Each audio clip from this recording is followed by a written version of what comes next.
صرف باتیں ہی کرتے رہیں گے ہم یا کچھ عملی نمونہ بھی پیش کریں گے؟ مجھے لگتا ہے کہ باتیں ضروری ہیں، اویئرنیس کریٹ ہوتی ہے، مگر وہ شاعر کہتا ہے کہ یہاں دن کی باتیں ہوتی ہیں، یہاں رات کی باتیں ہوتی ہیں، اور یہ دنیا ہے، اس دنیا میں ہر بات کی باتیں ہوتی ہیں۔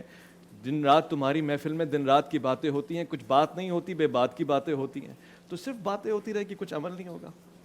نہیں، ایسا نہیں ہے، بلکہ دنیا بھر میں فلسطین کے لیے ایک تحریک ہے، اور اس تحریک کی مختلف کامیابیاں ہمارے سامنے ہیں۔ وہ حال نہیں ہے جو 30 سال 40 سال پہلے تھا، بلکہ آپ دیکھیں کہ حماس اور اس قسم کے دیگر جو تحریکات ہیں وہ سختی سے اپنی جگہ پہ قائم بھی ہیں، اور وہ اسرائیل کے سامنے باقاعدہ راستہ روکنے کی باتیں بھی کر رہی ہیں۔ اور آج اسرائیل یہ سمجھتا ہے کہ وہ اتنا آزاد نہیں ہے کہ دنیا میں جس جگہ جائے گا وہ اپنی جائیداری قائم کر لے گا، اسے بڑی سخت مزاحمت کا سامنا کرنا پڑے گا، اس پہ اخلاقی دباؤ بھی ہے، اور پھر خود جو فلسطینیوں کی قربانیاں ہیں وہ رنگلا رہی ہیں، ان کے پیچھے دنیا منظم ہو رہی ہے۔ اور آپ دیکھیں کہ جب حماس نے فلسطین کے ایک بڑے علاقے میں غزہ میں اس کے اطراف میں اپنی حکومت قائم کرنے کی کوشش کی، اور تو دنیا نے اسے روکا، اس کے بارے میں دنیا خوفزدہ ہے ان سے، اور شام کے حالات کو اسی لیے بگاڑا گیا کہ شام قریب ہوتے ہوئے فلسطین کے ساتھ تعاون نہ کر سکے۔ اسی طرح دنیا کے مختلف خطوں میں مسلم ممالک میں جان بوجھ کے حالات خراب کیے گئے۔ دنیا کی ایک بڑی مسلم فوج عراق کو برباد کرنے کی کوشش کی گئی، کر دیا گیا۔ تو یہ ساری پیش بندیاں اسی لیے ہیں کہ وہ جانتے ہیں کہ مسلمان اٹھ کھڑے ہوئے ہیں اور بہت جلد آگے بڑھیں گے۔ کہیں ایسا نہ ہو کہ عالمی سطح پہ مسلمان اٹھ کھڑے ہوں اور اسرائیل کے خلاف ایک محاذ بن جائے، اس لیے اسے روکنے کے لیے بہت ساری جدوجہد کر رہے ہیں، کوششیں کر رہے ہیں۔ لیکن اس کے باوجود وہ وقت قریب ہے جب دنیا اٹھ کھڑی ہوگی اور اسرائیل کو پیچھے ہٹنا پڑے گا، فلسطینیوں کا حصہ خالی کرنا پڑے گا۔ کتنا کامیابی آپ کو حاصل ہوئی ہے آج کی جدوجہد؟ آج تک جو آپ نے ڈاکٹر صاحب جدوجہد کی ہے اس کے نتیجہ کوئی ملا ہے، کوئی رزلٹ ملے ہیں، خوشی ہوئی ہے؟ دیکھیں، میں اس چیز کا ایک پس منظر بیان کرتا ہوں مختصراً آپ کے لیے، کہ ایک وقت تھا جب فلسطین پہ قبضہ ہوا، عالمی طاقتیں اسرائیل کے پشت پناہ تھیں، فلسطین پہ قبضہ ہو جاتا ہے 1948 میں۔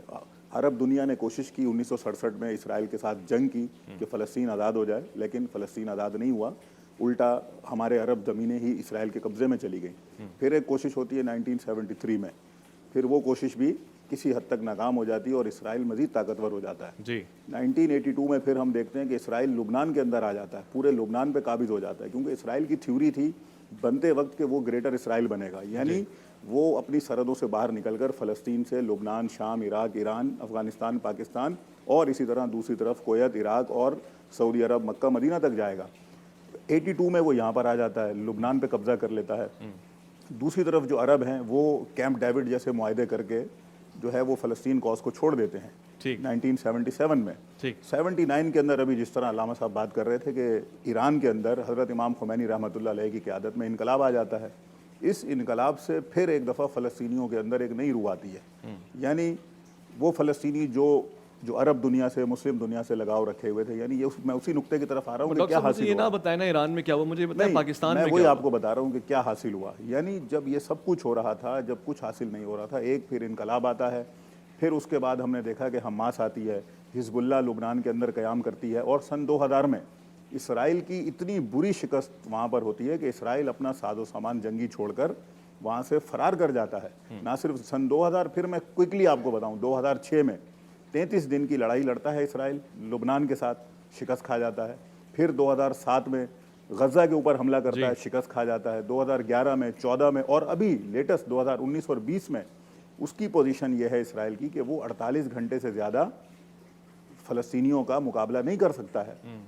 تو یہ وہ چند مثالیں ہیں جو یہ بتاتی ہیں کہ بالآخر کہیں نہ کہیں کچھ ہو رہا ہے۔ اور جہاں تک پاکستان کی بات ہے، ہم بطور فلسطین فاؤنڈیشن پاکستان جو یہاں پر کام کر رہی ہے، قائد اعظم محمد علی جناح کے اس نظریے کو فالو کرتے ہوئے کہ جس میں آپ نے فرمایا تھا کہ اسرائیل مغرب کا ناجائز بچہ ہے اور فلسطین کے ساتھ جو یہ خیانت ہو رہی ہے، ہم اس کو برصغیر کے مسلمان اس پر خاموش نہیں بیٹھیں گے، تو ہم اسی لیے خاموش نہیں بیٹھے ہوئے۔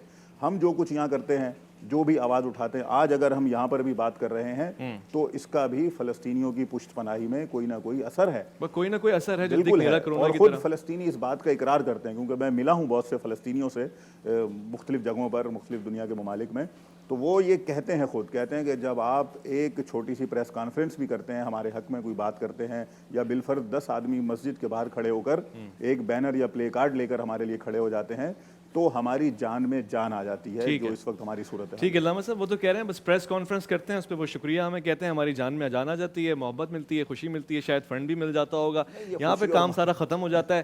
وہ حزب اللہ کی مثالیں دے رہے ہیں, ایران کی مثالیں دے رہے ہیں, پاکستان میں کوئی ایسی مثال نہیں جو کھڑے ہوں ان کے ساتھ قدم جما کے. بسم اللہ الرحمن الرحیم. بالکل پاکستانی بھی کھڑے ہیں, اور آپ جانتے ہیں کہ جو ایک کانوائی گیا تھا اس میں پاکستانی بھی گئے تھے, بارڈر تک ہو کے آئے ہیں, اور ایکسس اگر کوئی مقام ایسا آ گیا کہ پاکستانیوں کو ایکسس مل جائے وہاں جانے کا اور رول ادا کرنے کا. اور آپ کو یاد ہوگا کہ ظاہراً 68 کی جنگ تھی جس میں پاکستان کی ایئر فورس بھی گئی تھی وہاں پر, اس نے اسرائیل کا ایک طیارے بھی گرایا تھا.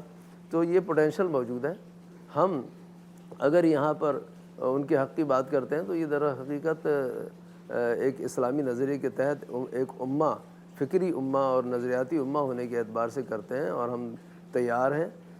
یہ جو گفتگو ہے اور یہ ڈائلاگ جو ہے یہ زمین ہموار کرتا ہے. ہمیشہ آپ دیکھیں رسول گرامی تشریف لائے تو انہوں نے آہستہ آہستہ ڈائلاگ کے ذریعے لوگوں کے نظریات بنائے. تو ہم یہاں یہ اگر ابھی ذمہ داری ادا کر رہے ہیں, جبکہ ماضی ایسا بھی ہے کہ لوگ جا کے لڑے بھی ہیں, تو اگر کوئی ایسی موقع بھی آئے گا عالم اسلام کے دفاع کے لیے, تمام مسلمان متحد ہیں. اور ابھی موقع کا انتظار کر رہے ہیں. ابھی دیکھیے جو ایک سرزمین ہے اس کے جو اطراف کے لوگ ہیں, سب سے پہلے ان کی ذمہ داری ہے کہ وہ دفاع کریں, وہ واجب ہے ان کے لیے.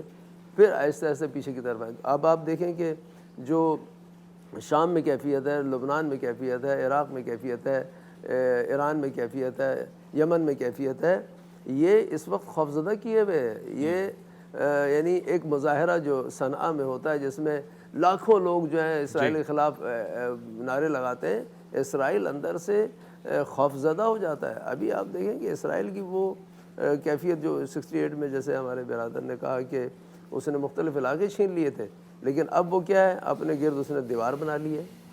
اب وہ اندر سے پولیٹیکلی اتنا ضعیف ہو گیا ہے کہ 4-5-6 سال سے وہاں حکومت نہیں بن سکی. وہاں پر بحران ہے سیاسی. اندر جو ہے وہ جو ان کو تو وہ لے کے آئے تھے یہودیوں کو وہاں پر پوری دنیا سے کہ یہاں جنت میں آپ کو رکھا جائے گا اور ہر طرح کی چیزیں فراہم کی جائیں گی. اب تو وہاں پر میزائل جاتے ہیں, اب وہاں پہ راکٹ جاتے ہیں. اب تو وہ جب دوڑتے ہیں پناہ گاہوں کی طرف, اسی میں ان کی جان نکل رہی ہوتی ہے. تو اب وہ جو گریٹر اسرائیل کا تصور ہے وہ انہی پریس کانفرنسز کے ذریعے, یہ جو جمہور کی جو طاقت ہے نا, اچھا, اس کو آپ ہلکا نہ سمجھیں. اچھا, ٹھیک ہے, اگر ہم پاکستان میں ایک جمہور تیار کرنے میں کامیاب ہو جاتے ہیں فلسطین فاؤنڈیشن کے لیے, اس کا دباؤ جو ہے اسرائیل کا گلا دبانے کے لیے کم نہیں ہے. کم نہیں.